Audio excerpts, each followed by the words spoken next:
Welcome back, Wolfpack. Verlis here. We got more Fan Fridays, and this is going to be a mono grass team. So let's watch as some of the fun unfolds, and we're going to be leading off with the Jumpluff. Now, Jumpluff is like a non-prankster Whimsicott, unless this is some kind of crazy strat, which is absolutely possible. But if it Subseed stalls a Heatran, that would be amazing. And it also carries Sleep Powder, another thing to note. So Heatran now asleep already, and does it really sleep with its eyes open? That's freaking creepy. Okay then. That is going to be the substitute. Okay, so that's all we need. All we need is that substitute to get put in motion. Heatran is going to be fast asleep. I'm thinking Jumpluff also has a low hit point pool, so it might work out. That's going to be the leftovers, and once we seed the Heatran, things are about to get a little fancy. Oh, the infestation, so we can't even switch. I mean, it's done. It's done right now for this Heatran.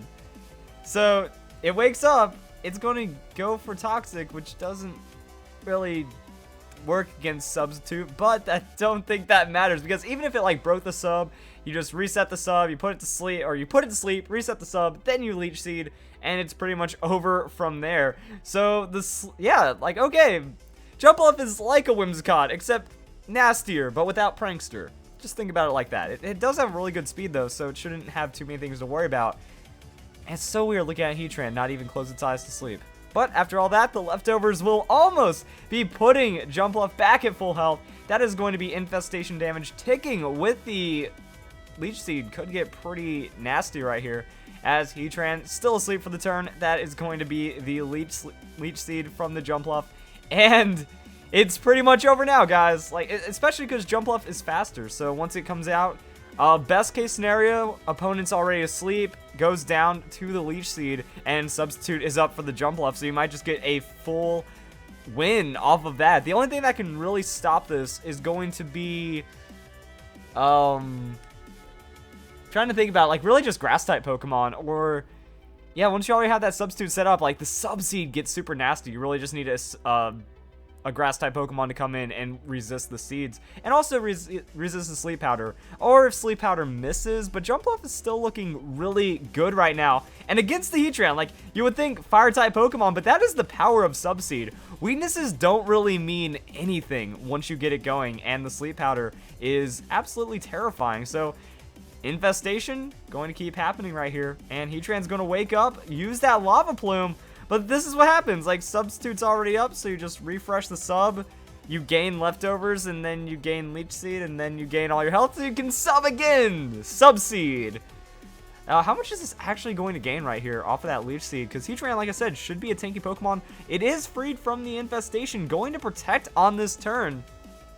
But, yes, it was a Sleep Power. I think the Sleep Power is a little riskier once you're set up already. That would have been free sub, but right there, it's looking pretty solid right now. Withdrawing on the Heatran, but that means you're either switching into sleep or you're switching into a free sub, which like is the problem right here. So the Mawil's Intimidate not really going to matter. Is this going to be like the Jumpluff sweep? That would be ridiculous, and it is possible. Just going to take a long time. We're going to see how it matches up against these different Pokemon from the opponent. So there's Leftovers Heal. That is the free substitute. Mawile getting its Mega Bracelet on. But it doesn't matter because Jumpluff isn't throwing out an offensive move. Swords Dance just means you're letting Jumpluff set up more. There's the Sleep Powder anyways on the Mega Evolve turn because Jumpluff is faster. This is what happens. Like, an entire team can be dismantled by something as simple as a Jumpluff. Once it, like, if you just lead properly with it, the opponent goes for setup, your Sleep Powder just lands immediately, and then you get a couple turns off that. Why haven't I been using it? This is a nasty little Pokemon that seems right up my playstyle. It's off of that 75% chance, like 25% chance things could go wrong if that Sleep Powder misses. But depending on the tankiness of the Jumpluff, you might also have a chance. So going to wake up into the play rough. But you have the infestation set up, and then you just go for the Sleep Powder, and it's pretty much good. Now, this is where I can see like the battle might drag on if the Sleep Powder misses here, and then you don't get a chance to do anything. So this could show the drawback right here. Sleep Powder, it's going to land though, so that means set up the Leech Seed, get behind your sub, save from another one, and you're good to go after that. So now it's just going to be little bits of infestation damage. Heatran's pretty much done, like, you just Leech Seed it, and then it dies that turn. So Leftovers going to bring Jumpluff almost all the way back to full. This is actually being played a little more passive than I expect, going for the Infestation over the Leech Seed. Does make a lot of sense because if, you know, they predict the Leech Seed or something, they get switched out on.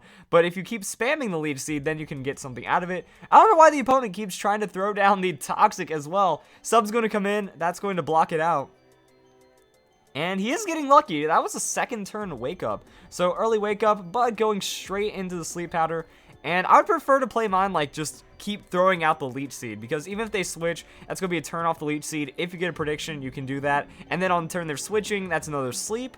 So I don't play Smogon. Smogon's pretty dumb, so you just go and, like, who cares about Sleep Claws? They want to switch and risk their Pokemon going to sleep. You keep putting their Pokemon to sleep, and then you can get more Leech Seed and Infestation off of that. So it really makes the battle a lot more quicker instead of trying to stall it out through switching and stuff. So there we go. A sleep infested Leech Seed, and now Jumpluff is going to be up to full with, I was about to say with a potential sub, but waking up once again. This Mawile getting those clutch wake ups in a pretty short amount of time. There we go. More Leftovers, going to gain back up to full after this Leech Seed comes through. I think this is when you take the sub. This is when you don't risk it.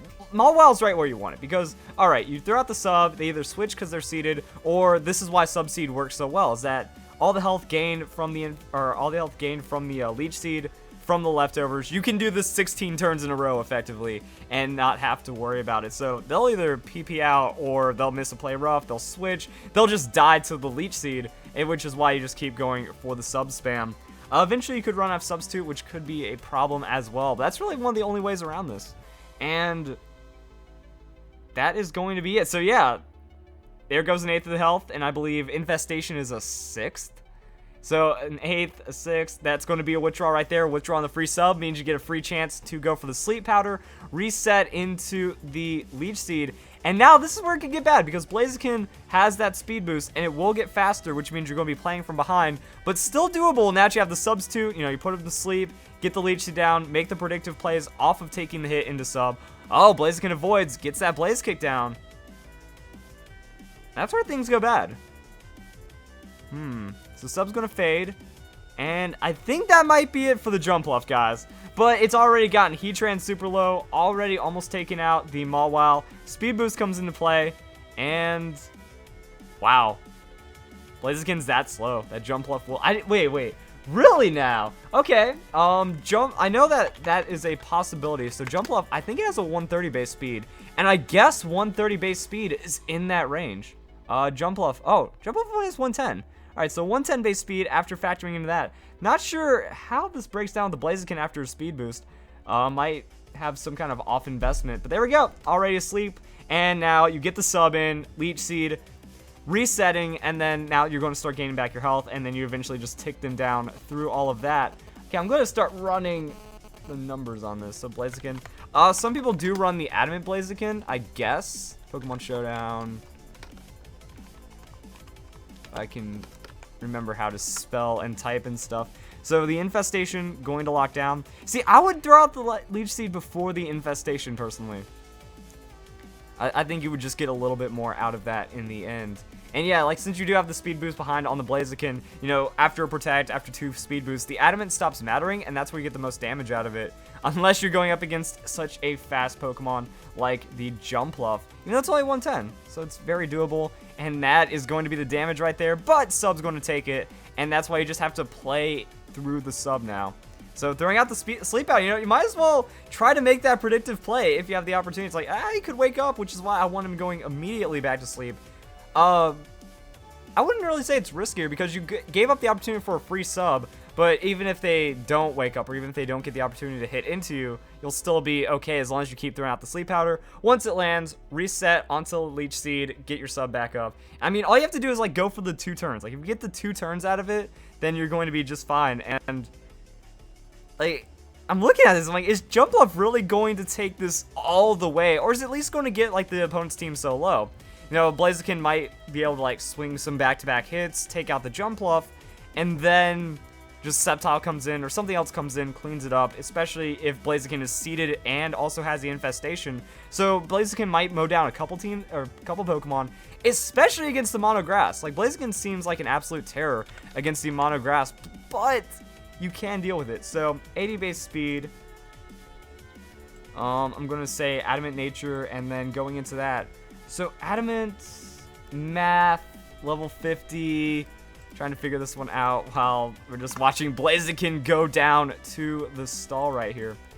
So that's going to be 132. Bring up the calculator. Numbers. Yeah, this is... Alright. It's really hard to do Fan Fridays and, like, commentate on a stall. But, I mean, if Jumpluff's going to win, it's going to win. And that's very entertaining as is. So we have 198 speed at level 50 into the Jumpluff. Yeah, it should be faster even on Adamant Nature. So I don't know what's up with this Blaziken.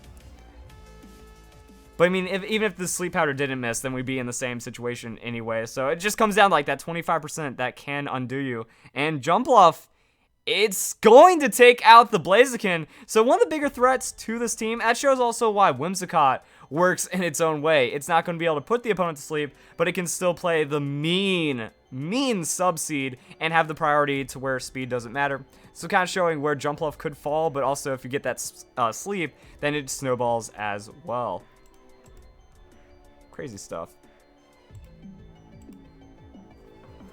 So...